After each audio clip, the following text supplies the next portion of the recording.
En una línea de transmisión se dejó claro que la trayectoria depende del parámetro de la catenaria C, que se determina como la tensión en el vértice sobre el peso del conductor.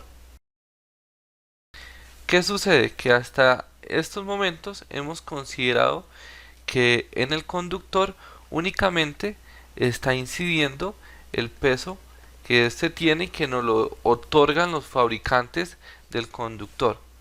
Resulta que el conductor está expuesto también a sobrecargas, es decir, fuerzas externas que interactúan y hacen que este peso cambie, por ende, que la trayectoria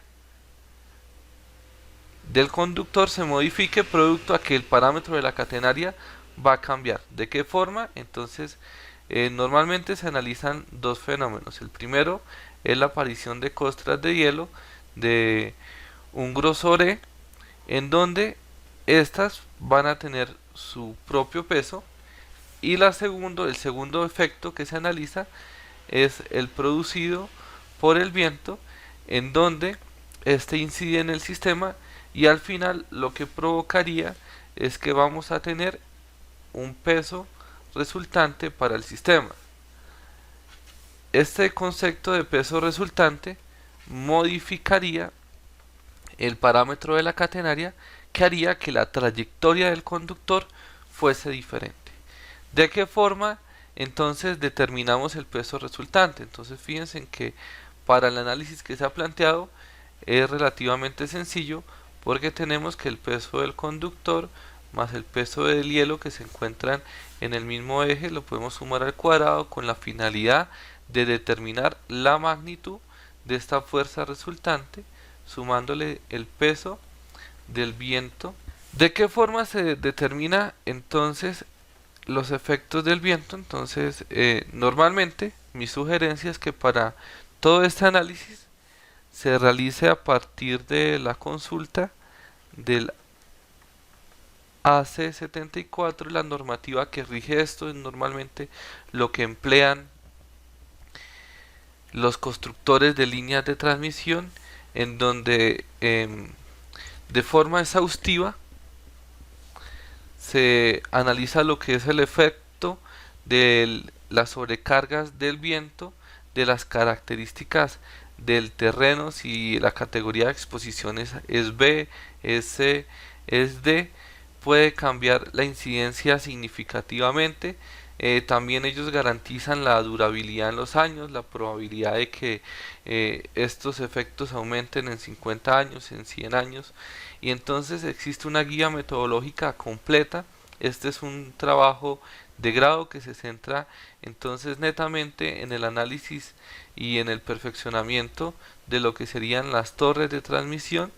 Entonces está calculando los esfuerzos para torres, aisladores, conductores, y una idea de lo complejo que puede llegar a tener una adecuada selección es lo que presenta este trabajo, que está bastante interesante, que es de un ingeniero mecánico. Como les decía yo, acá los grandes especialistas pues van a ser los ingenieros estructurales, en donde analizan los desplazamientos, el comportamiento ante estos diferentes efectos y las resistencias de todos los segmentos. Y entonces nosotros no nos vamos a centrar en cómo determinar los parámetros específicos, porque esto sería aplicar la ANSE 74, que sería mi sugerencia, sino que ya vamos a trabajar con un valor de presión de viento que ha sido determinado previamente.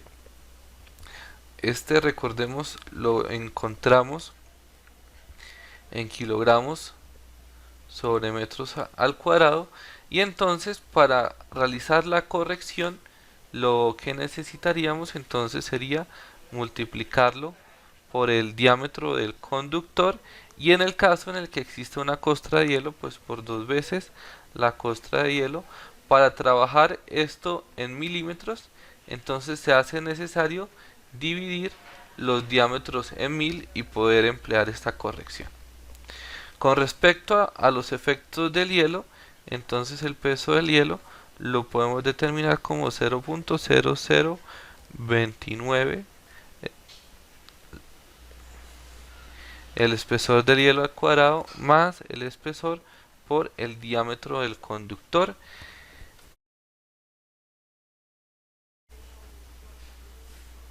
A continuación, entonces, vamos a analizar los efectos de sobrecarga en un caso práctico tomado del libro Líneas de transmisión de potencia de Juan Bautista, en donde tenemos que el autor para el problema 1 nos proporciona tres hipótesis de cálculo con diferentes temperaturas, presiones de viento y condiciones de hielo, en donde la presión del viento es proporcionada en esta columna. Tenemos también las dimensiones de la capa de hielo que se forma sobre el conductor. Entonces vamos a iniciar determinando los efectos del viento, y para ello entonces estos se determinarían de la forma: la presión del viento, recordemos esto es para la primera hipótesis, sería 19,5 kilogramos sobre metro cuadrado, que multiplica al diámetro del conductor, que sería 18,8 milímetros, más dos veces la capa de hielo, el grosor de la capa de hielo, que sería 12,7, y esto lo dividimos en 1000.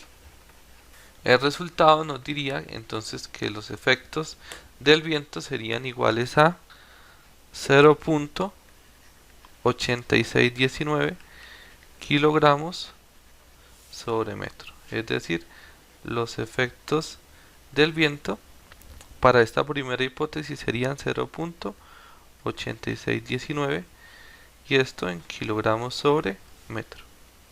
Si determinamos los efectos del hielo, entonces estos serían empleando la ecuación analizada previamente,